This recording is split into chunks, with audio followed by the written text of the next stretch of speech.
বিসমিল্লাহির রহমানির রহিম।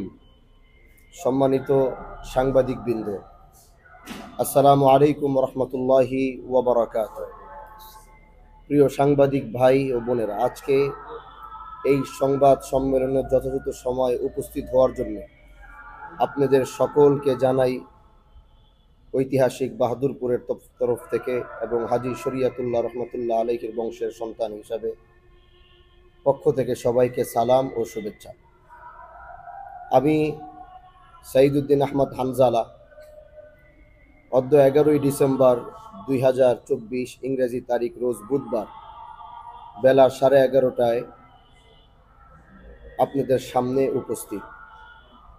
আপনারা সকলেই জানেন, আমাদের তরুণ প্রজন্ম কর্মস্থানের অপমার সম্ভাবনাকে সামনে রেখে 2011 সালে institute of frontier technology and hitech park নির্মাণে 70.78 একর জায়গা নির্ধারণ করা হয়েছিল। প্রায় 1,500 কোটি টাকা নির্মাণ ব্যয়ে ধরে এই হাইটেক পার্কের নির্মাণ কাজ শুরু হয়, কিন্তু নানা রকম ষড়যন্ত্র ও জটিলতার প্রকল্পটি শুরুতেই হোঁচট খায়। পরবর্তীতে এই নির্মাণ কাজ শুরু হলেও বিগত ফ্যাসিবাদ সরকারের পতনের পর কোনো এক অদৃশ্য শক্তির মহড়ায় হাইটেক পার্কের নির্মাণ কাজ এখন পুরোপুরি বন্ধ হয়ে গিয়েছে। আপনারা জানেন, বর্তমান বিশ্ব তথ্য প্রযুক্তির বিশ্ব। তাই তথ্য প্রযুক্তির খাতে তরুণ প্রজন্মের ব্যাপক কর্মস্থান সৃষ্টির মাধ্যমে বেকারত্ব হ্রাস ও অর্থ সামাজিক সমৃদ্ধি অর্জনের লক্ষ্যে শিবচরবাসী এই হাইটেক পার্ক খুবই প্রয়োজন। কেননা এর মাধ্যমে শিবচরবাসীর জন্যে আন্তরিক মানের অবকাঠামো স্থাপনা প্রতিষ্ঠা, তথ্য প্রযুক্তি ব্যবসায়ের অনুকূল ও টেকসই পরিবেশ এবং তথ্য প্রযুক্তি নির্ভর শিল্পের ইকোসিস্টেম তৈরি ও তথ্য প্রযুক্তি নির্ভর ব্যবসায়ের সকল সেবা ওয়ান স্টপ সার্ভিসের মাধ্যমে সম্পূর্ণ করা হবে ইনশাআল্লাহ। এই প্রতিষ্ঠানে কর্মস্থানের মাধ্যমে শিবচর সহ তার আশেপাশের যুব সমাজ বিশ্ব দরবারে জ্ঞান বিজ্ঞানের মাথা উঁচু করে দাঁড়াতে পারবে। যেমনিভাবে মার্কিন যুক্তরাষ্ট্রের জনগণ ভ্যালিকন সিটির মাধ্যমে বিশ্বের দরবারে মাথা উঁচু করে দাঁড়িয়েছে। এই হাইটেক পার্ক নির্মাণ কর্মকাণ্ডে শিবচরের মেহনতি শ্রমিক ভাই ও বোনেরা কাজ করতে পারবে। এখানে দেশি বিদেশি হাজার শিক্ষার্থীর পড়াশোনা করার সুযোগ সৃষ্টি হবে এবং তাদের মাধ্যমে কোটি কোটি টাকা রোলিং হবে এবং যা এই এলাকার অর্থনৈতিক স্রোতকে আরও গতিশীল করবে। এই প্রতিষ্ঠান ও ছাত্রদের কেন্দ্র করে এই এলাকাতে অনেক ব্যবসা প্রতিষ্ঠান গড়ে উঠবে, যেমন হোটেল, রেস্টুরেন্ট, শপিং সেন্টার তৈরি হবে, যার মাধ্যমে এই এলাকায় ব্যাপক কর্মস্থানের সৃষ্টি হবে, যা এই এলাকার মাটি ও মানুষকে আরও সমৃদ্ধ করবে।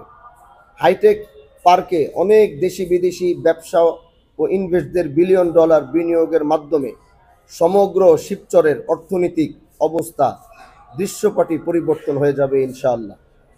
কিন্তু আজ বড় দুঃখ ও ভারাক্রান্ত মন নিয়ে বলতে হচ্ছে, ফ্যাসিবাদের পতন হয়েছে, কিন্তু ফ্যাসিবাদের দোসররা এখনও যায়নি। আর এই ফ্যাসিবাদের সাথে জড়িত ছিল এমন কিছু অসাধু সচিব ও দুর্নীতিবাজ ঠিকাদাররা 1,500 কোটি টাকার এই বিশাল অর্থ দুর্নীতির মাধ্যমে লুটপাট করার জন্য এই বিশাল প্রজেক্ট অন্যত্রে সরিয়ে নেওয়ার চক্রান্ত শুরু করে দিয়েছে। কিন্তু তারা হয়তো শিবচরবাসীর সংগ্রাম ও সাহসের কথা ভুলে গিয়েছে।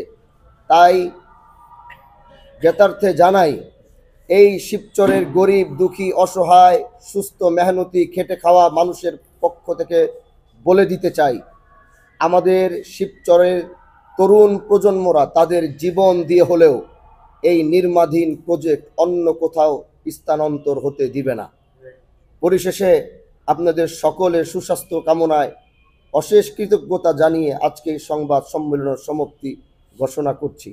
যদি আমরা ইনশাআল্লাহ হাজী শরিয়াতুল্লাহ রহমতুল্লাহ আলাইহির বংশের আমি সন্তান হিসাবে এতটুকু বলি, এই মাটি আমাদের, এই দেশ আমাদের, এই দেশের উন্নতির অগ্রযাত্রা আমরা প্রত্যেকেই আশা করি।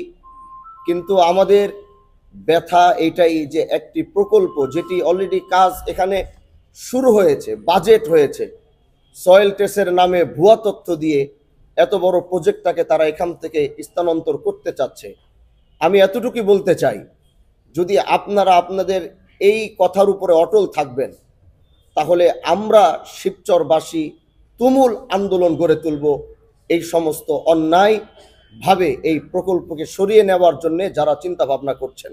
আমরা দেখব না আপনারা কারা, আমরা দেখব না আপনারা কোন চেয়ারে বসে আছেন, এগুলো দেখার সময় আমাদের নাই। আপনারা সেই আগের মতোই দুর্নীতির সাথে জড়িত থাকবেন। সেই আগের সচিব যদি হয়ে থাকেন আপনারা, আর এরকম দুর্নীতি চিন্তাও করে থাকেন, তাহলে এই স্বপ্ন দেখা আপনারা দিবালোকে বন্ধ করুন। এই গোটা শিবচরবাসী, এখানে আমাদের কোনো দল মত কিচ্ছু থাকবে না, আমাদের একটাই পরিচয় থাকবে, আমরা শিবচরবাসী।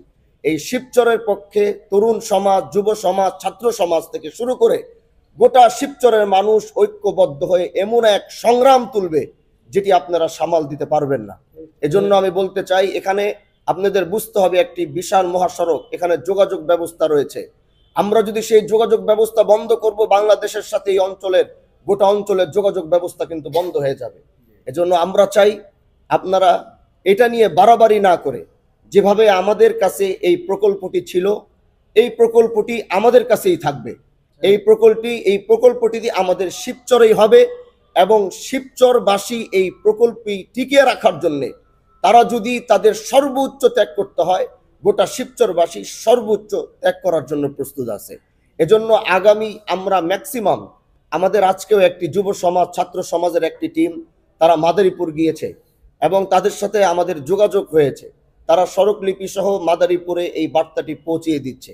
আগামীতে আমাদের যে ছাত্র সমাজ, যুব সমাজ, তাদেরকে একসাথেই আমাদের এই আন্দোলন একসাথে হবে, এক প্ল্যাটফর্মে হবে। এজন্য আমরা ম্যাক্সিমাম আপনাদেরকে বা 10 দিনের একটি সময় হয়তো আমরা আপনাদেরকে দিতে পারি, যেহেতু সরকারি কাজ থাকবে, সরকারি বিষয় আছে, মাঝখানে ছুটির দিন থাকবে। এই জন্য এই 10 দিনের মধ্যে আমরা চাবো পরিপূর্ণভাবে আমাদের এই বিষয়ে আপনারা হস্তক্ষেপ করবেন না। যদি করেন, তাহলে এর 10 দিনের মধ্যে যদি এটা সমাধান না হয়, তাহলে তুমুল আন্দোলন এই শিবচর থেকে ডাক দেওয়া হবে, যেটা আপনারা কোনোভাবেই হয়তো সামাল দিতে পারবেন না। এজন্য সবাইকে আন্তরিক এবং বিশেষ করে আবার আমার সাংবাদিক ভাইদেরকে আন্তরিক মোবারকবাদ জানিয়ে, আপনাদের শুভেচ্ছা জানিয়ে আমি আজকের মতো বিদায় নিচ্ছি। আমি হাফেজ মাওলানা হানজালা, সপ্তম পুরুষ হাজী শরিয়াতুল্লাহ রহমতুল্লাহ আলাই, সভাপতি হাজী শরিয়াতুল্লাহ সমাজ কল্যাণ পরিষদ বাংলাদেশ। আসসালামু আলাইকুম ওয়া রাহমাতুল্লাহি ওয়া বারাকাতুহু। জি, একটা প্রশ্ন ছিল। প্রশ্ন হচ্ছে, আপনার যেই ফ্যামিলি বা আপনারা যেমন আমাদের হাজী শরিয়াতুল্লাহ রাদিয়াল্লাহু তাআলা তার আন্দোলনে নীল চাষিরা, ইংরেজরা পালিয়েছে, আপনাদের পূর্বপুরুষ অনেকেই দেখছি ওনার বিরুদ্ধে কথা বলতে। আজকে ওই ঘটনার পরিপ্রেক্ষিতে আপনি কথা বলতেছেন, আপনাদের ফ্যামিলি থেকে কথা বলতেছেন। দেখেন, আমরা এরকম এক পরিবারের জন্ম, আমাদের কাজ শুধু আমরা পীর সাহেব থাকবো আর মুরিদান নিয়ে চলবো, এটা আমাদের কাজ না। হাজী শরিয়াতুল্লাহর আন্দোলনে যদি ইতিহাসের পাতার দিকে তাকাই, তিনি ছিলেন একটি সংস্কারক, যিনি সমাজের সমস্ত অন্যায় অবিচারের বিরুদ্ধে দাঁড়িয়েছে। তো আমি সেই ক্ষেত্রে সেই জায়গার থেকে আমি মনে করি যে শিবচরের মানুষের জন্য আমার পূর্বপুরুষরা যেভাবে সংগ্রাম করেছে, শিবচরের মানুষের পাশে দাঁড়িয়েছে, আজকে যে প্রকল্পটি নিয়ে কথা বলছে, এটা আমার একা স্বার্থ না, এখানে আমার কোনো স্বার্থ নাই, এখানে আমার বিন্দু পরিমাণ কোনো স্বার্থ আপনারা দেখাইতে পারবেন না, বা এটার সাথে আমার কোনো সম্পৃক্ততা নাই।